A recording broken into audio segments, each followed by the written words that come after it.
Darkers, and welcome back to my channel. I know it has been quite a long time since I have made any videos for this channel, and if you go watch my previous channel updates video for this year, it'll explain why. Currently I'm sick. I have COVID because my dad has COVID along with my family, so I'm sick right now. So I thought, what not better than to make videos. I mean, I feel fine. It's just I can't taste or smell anything, and that really fucking sucks. So, why don't we just take all that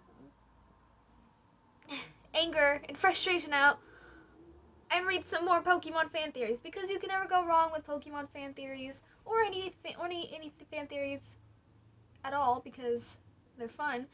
I did some, before we get into it, I did some fixing of this channel and deleted most of my, technically all of the old videos that I've did about like creepypastas and stuff. I will be rereading them, don't worry. I found a whole bunch of more Pokemon creepypastas that'll be way better. I deleted those because I read really fast, and I apologize that it's not very like immersive enough. I will try to slow down my reading and try to like make it creepier, I guess. I don't know. I'm kind of just known as a fast reader, normally, and a fast talker. So I'll try to slow down. So yeah, let's just get right into it. If you can already tell by the title, today we're going to be reading the 15 darkest Pokemon fan theories. Our favorite childhood and also adulthood franchise films, shows, and games is known for its cute pocket monsters and relatively innocent storylines. However, that doesn't stop a lot of fans of coming up with some seriously disturbing fan theories that involve the Pokemon universe. Could Digimon really be corrupt Pokemon? Could Lavender actually be a real phenomenon? Has the whole world of Pokemon as we know just been some kind of ultra creative fever dream? Who knows? Some of these dark, unsettling Pokemon theories are pretty unbelievable, while others make you stop and reconsider everything you know about Pokemon. Nevertheless, these creepy fan theories developed by fans are at the least a very good nightmare fuel. Most of these fan theories are covered the instances of the Pokemon games, while a few are covering the Pokemon universe as a whole. Number 15. Cubone is a Kangaskhan baby. Okay, so this one isn't that disturbing, right? At least now you consider Cubone is actually wearing the skull of a dead Kangaskhan mother is an act of disturbing childlike grief. The theory states originally Cubone would evolve into a Marowak and then Kangaskhan to start the whole dark and depressing cycle all over again. The dark fan theory could actually be true. Many fans believe that this was originally intent for Cubone, but instead of deleting the appropriate Marowak Kangaskhan code, it was moved to an empty slot because of the time crunch in the programmer's end. This really does seem possible, as the empty glitch known as M shares the same palette as Marowak, and Marowak doesn't evolve into Kangaskhan to avoid complications with the evolutionary path. If this doesn't convince you that the dark Pokemon theory legitimacy, Cubone was originally going to be named Orphan.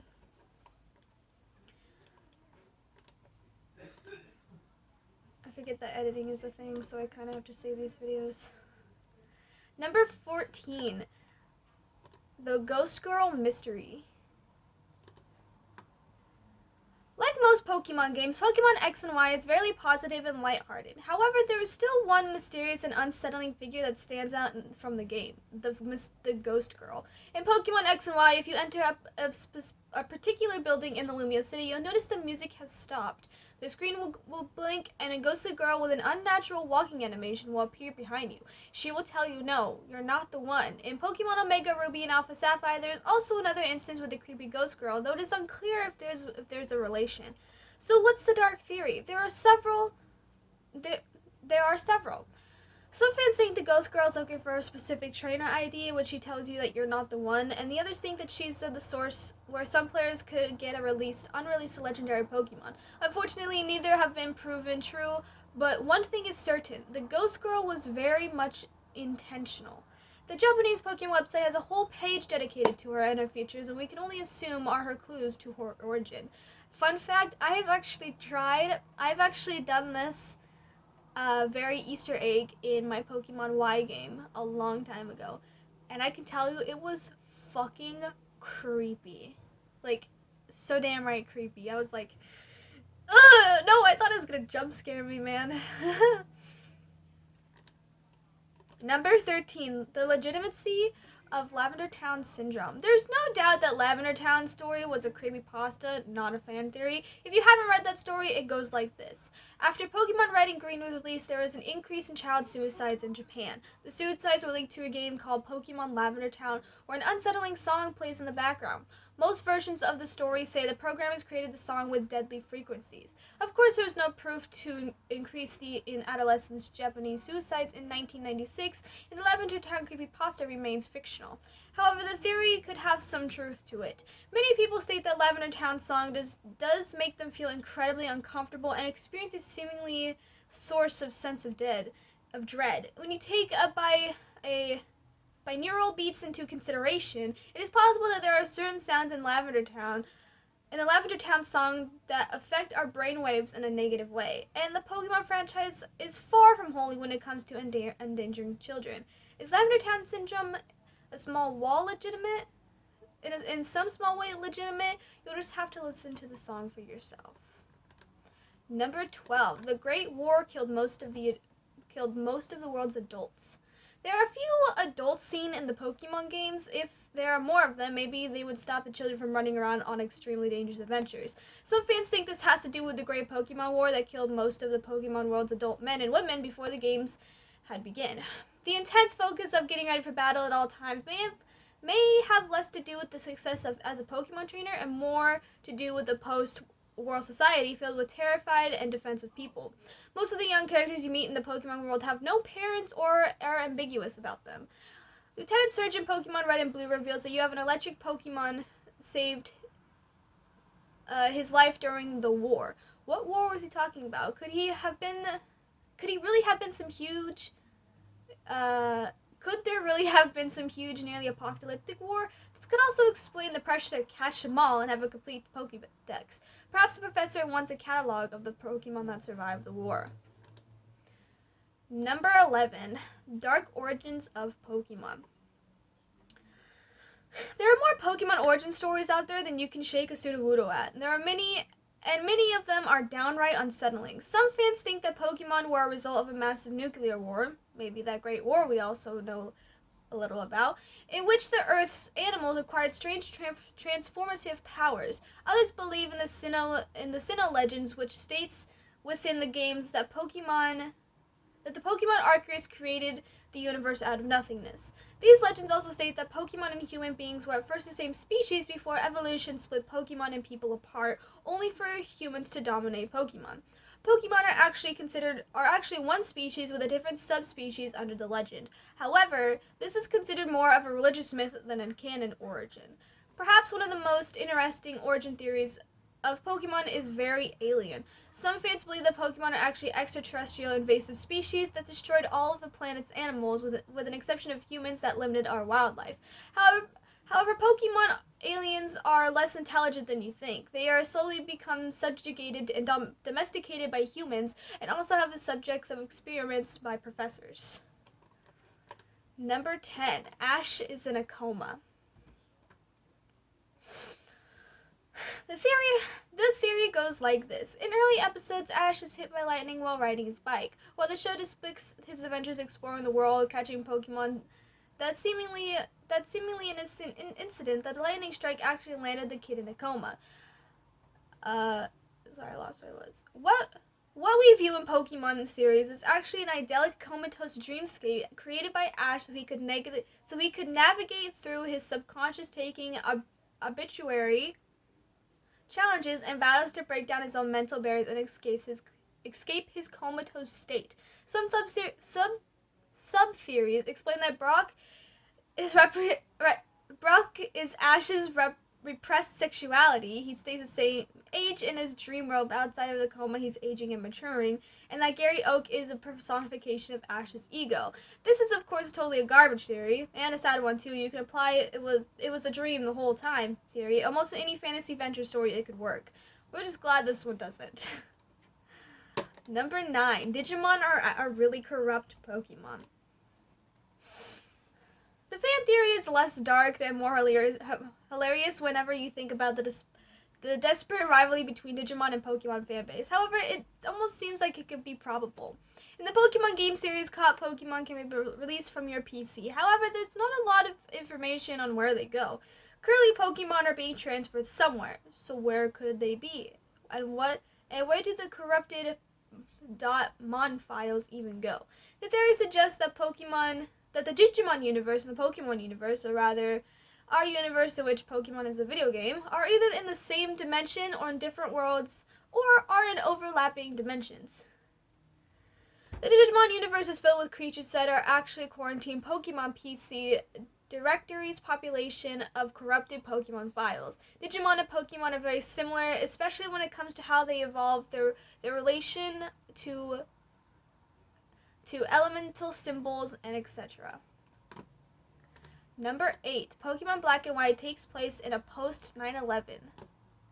This theory has been proven bogus, but it's interesting nonetheless. In Pokemon Black and White, the region of Unova is clearly heavily inspired by the New York City. A cracked additional editorial boasted of a fan theory that certain regions of the game reference the 9/11 terrorist attack. In Route 4 of the game between Castelia City and Nimbasa City, it is believed that the barren wasteland that lies in the immolation ground zero of the 9/11 terrorist attack in 2001. In the route, there are destroyed buildings in the game that states the meteor caused damage. The meteor, we find out, is Pokemon Kyurem. This Pokemon is 9 feet and 11 inches tall, which makes them wonder if the Pokemon programmers were out to make an offensive joke. But when you play the game yourself, your experience will be totally different. In Route 4, Pokemon in Black and White is a desert, not a wasteland of destruction. The buildings are ruined of thousands of years old and falling apart because of age. There's no mentions of the meteor in Route 4, and Kyurem isn't even 9/11. Get your facts together, fan theorists. Oh, that's funny in a terrible way. Number 7. Coughing and wheezing are genetic experiments.